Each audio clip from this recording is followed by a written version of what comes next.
cause great harm. So this woman had a meningioma of her optic nerve, which is a nerve that goes to her eye.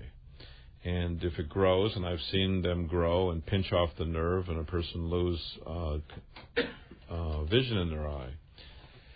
So she's been followed for years, and she's getting a new MRI next month, and she asked me, should she come in? And she's seen almost all the major doctors in New York, and she's declined treatment.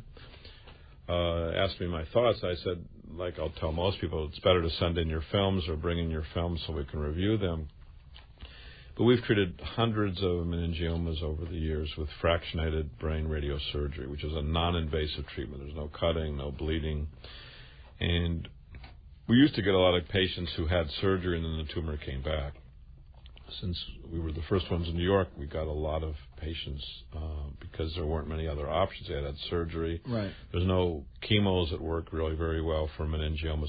I should tell you that meningiomas can progress. They can become aggressive, which is like the second step. So they can either typical meningiomas, which is a benign tumor, it stays where it is and grows locally, become aggressive and start growing more aggressively and more quickly. And there's even a malignant meningioma form, and that can act like the most terrible brain cancer. So one reason to be treated is to try to stop the tumor, shrink the tumor, put it into remission. I think that's a major reason. Another is to try to avoid it progressing to a more aggressive form. And we treat many people with meningiomas in sensitive areas, and the optic nerve is obviously one of the most sensitive ones, because if the tumor grows, the person can lose their vision.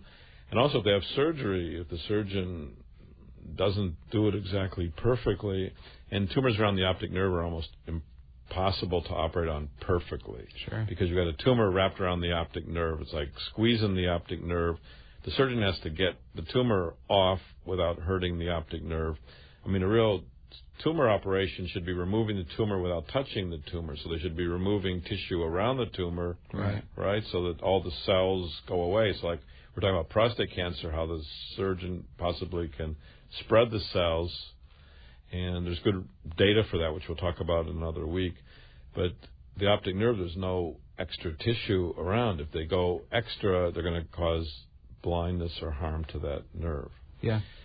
So our data actually, and we've treated hundreds of patients over now about 23 years, shows a 97% success rate. And success means we can stop the tumor, shrink it, or make it go away so that the patient doesn't need other treatments. So the fractionated radiosurgery is very successful, especially for this location, because it's so sensitive. There's some other meningiomas in the brain that are not in very sensitive locations where you can say, okay, I'm going to have surgery or radiosurgery or something, and some people choose to wait and see what happens if it's not in a sensitive area.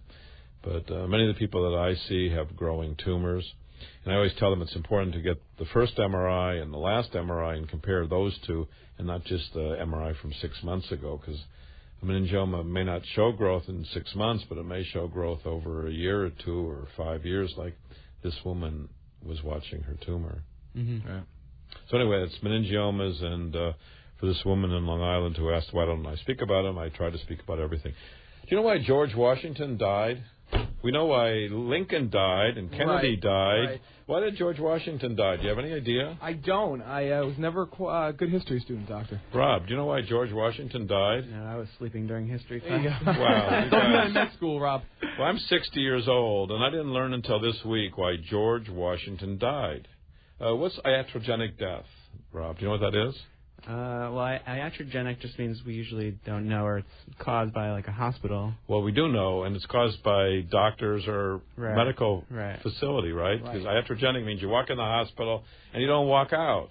Right. So So something went wrong there. Did you know that George Washington died an iatrogenic death? Did not. What was he being treated for? So his caregivers did him in. Any ideas what he was? What happened to him? I'll guess pneumonia.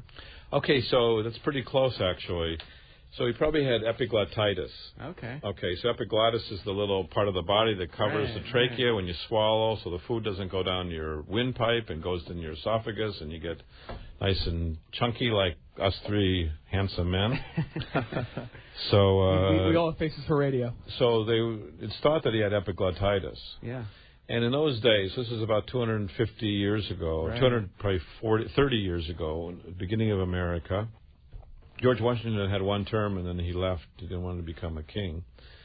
And he got sick. And in those days, there were doctors that were trying to balance the humors in the body. Sure. You know, a lot of people thought that health was based on the balance of humors, like phlegm and blood and that kind of stuff. Yeah.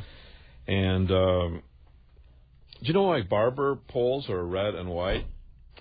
Yeah, it's because they used to be the surgeons, I think, and it represents the vessels, like the arteries and the veins. You're half right. I know that back in the day, you had a toothache or you needed a tooth pulled, you went to the barber. Well, barbers were barber surgeons. Right. So why is their pole white and red? That I'm not too sure about. Rob, you have any idea? Well, he just told us, but he was half right. And the answer is the red is blood. Okay. But the white is tourniquets.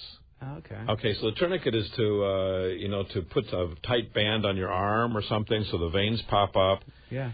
And then you can start a IV, like if you're going to the hospital, get an IV, you get the tourniquet and your veins pop up. Sure. But in those days, they used to bleed the patient. They thought your humors were upset. So guess what happened to George Washington? Now we're talking about red, white, and iatrogenic death. Right, red, white, and dead, yeah. He probably bled too much, I guess, huh? They took out about 5 liters of blood from him. Wow. They were trying to balance his humors. Got it. And it took out so much blood, he actually bled to death. Huh. Wow. So the father of our country had iatrogenic death at the hands of those who were trying to take care of him. So why am I talking about this? Well, we had a man come in yesterday, and he was on a medicine called Cancil, and he had esophageal cancer. He had surgery for removal of that esophagus cancer. He had chemoradiation. He did okay elsewhere. And then he came back with a lymph node, and the lymph node was positive in the periaortic area. So it's in the abdomen around the aorta, which is a major blood vessel from the heart. Right. He then heard about this special material that he thought was great. It made something happen in the cancer cells to kill them. And he, for 18 months, and he's a very smart man, he's a very personable man, and he could be our uncle or father or loved one, he's a great man. Unfortunately, he believed that it was going to help him. And he didn't get any CAT scans or PET scans or anything for a year and a half. And now he got a new scan, and this cancer has grown. And I told him that, this means that your treatment didn't work. Yeah. He gave his own body up for science, let's say. Yeah. And it's really sad because you can go online, and the FDA issued an alert about this agent more than 20 years ago that there's no evidence of it working. That's awful. So the reason I'm talking about George Washington is that you can take a very distinguished man, and at his time he took a treatment that he thought was the best treatment, and he died. And he was obviously a very distinguished man, and I'm sure he had what was thought to be the best treatment at the time. And then I have this man who was about 80, and he had one lymph node positive, which is perfect treatment for us. For radiosurgery, we can zero in, treat that, and our success rate is about 90%. So I believe he's going to go ahead with the treatment, but I'm just raising the point that some of the treatments out there that are not proven, sometimes there's reasons they're not proven, and we should look at what we're subjecting our body to, because these are our loved ones, our body, our wallet, and there's a lot of treatments that don't really work. So I just advise you to think about it or speak to your doctor or give us a call, because there may be options that may be better for you. We're almost at the end of the hour, so I want to thank again our staff, Coop and Mike at the control panels, Rob and John, who are my co-pilots. If we didn't get to your question, or if you have other questions, please call us at 212-CHOICES during the week, 212-246-4237. We have a booklet that's free. You're welcome to take the booklet. We'll send it to you, no obligation, no cost. If you have other questions or want to listen to our show again, You can listen on WOR tomorrow 6 to 7 a.m. and 9 to 10 p.m. Thank you, and talk next week. Thanks for tuning in to the Radiosurgery Hour with Dr. Gil Lederman and myself. If you have questions before next week's show, just contact Dr. Lederman at 212-CHOICES. That's 212-246-4237. That's 212-246-4237. This is Rob Redstone. Till next week.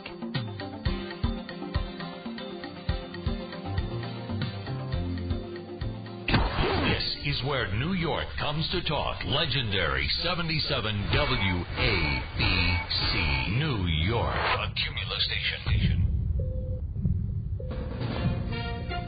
From ABC News. From ABC News.